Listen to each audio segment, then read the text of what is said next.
In this lesson, we'll be covering an overview of the toolbar, which in Photoshop is found all the way over here on the left-hand side. Now, what's nice about the toolbar is that at any point, you can click on this little darker gray bar at the top next to these two little arrows here, and you can undock the toolbar. And if I go ahead and click on these two small arrows in the upper corner, it's going to change the appearance of the toolbar from basically one column into two. But you will still have access to all of the same tools here. So that is sort of how you can just take the toolbar away. You can pretty much dock this wherever you want inside of Photoshop. If I wanted to move it to the right side, I could place it over here. And at any point, I can move that around from side to side. So if I grab my toolbar once again and just have it floating here, we can now get a pretty good look at it. So let's change it to the two-column view here. And this way, it's just a little bit easier to see everything on the screen at once. Now, I wanted to also show you a few other things about the toolbar. These are all of the tools at the top here.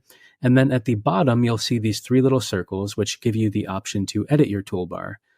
So if I click on that and click Edit Toolbar, and this is basically where you can see all of the tools here in the toolbar, but you also have the ability to change their shortcuts. If you look here, you'll see that B, for example, is the shortcut for the brush tool.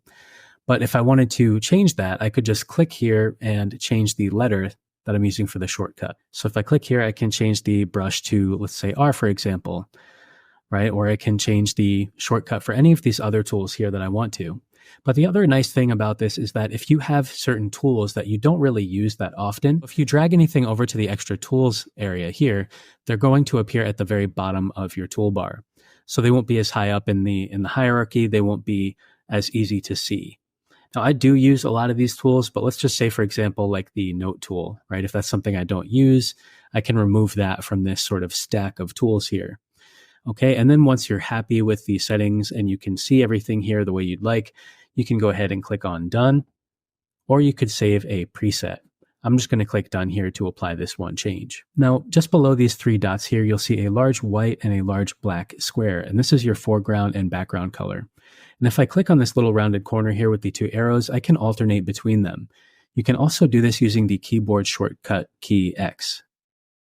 And you'll see that I'm toggling between the two. Now, if I have a layer, for example, I have my background layer here, which is just filled with white, and I wanted to fill it with my foreground color, well, a quick keyboard shortcut for that is Alt, Option, and Delete on the keyboard.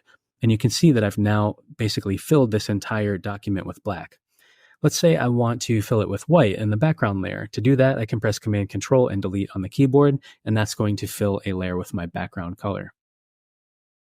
Underneath that, you have something here that allows you to change the quick mask mode, which we're going to get into masking a little bit later on, so I don't want to get too caught up on that one yet.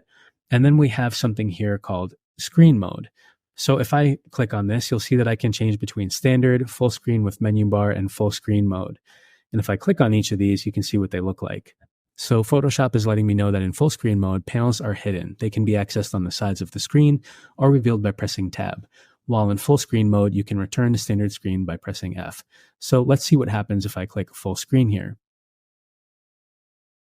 Essentially, Photoshop is just going into a screen like this, where all you'll see is your document and everything else will be black. So again, to change that view, all you have to do is press F on the keyboard, and you can toggle between those three different screen modes in Photoshop. Now, the screen modes can be very useful, especially if you want to just be able to see the artwork or anything that you're looking at without any of these other panels or menus in the way. And another useful shortcut key here that I'm using is the hand tool. So if I press the space bar, that's the shortcut key for the hand tool. You can also access it over here in the toolbar by clicking on this small hand. And the hand tool is very useful if you're zoomed in on a piece of art that you're working on and you want to just navigate around quickly and easily. And the last thing at the bottom of the toolbar here is this new icon, which is the Generate Image tool. And there's a little description there along with a video that tells you more about the tool. If at any point you're curious what a tool does, you can simply hover over it and it will show you a little animation or demonstration, a keyboard shortcut for that tool, as well as a little description and usually some kind of call to action here where you can learn more about that tool. And last but not least, here's the Move tool. Now you can find it here at the top of the toolbar or by pressing the letter V on the keyboard to access it. This is really one of the most basic but useful and fundamental tools in Photoshop because it's the one that you're going to use to pretty much select everything. So it's important to know where to find this tool quickly.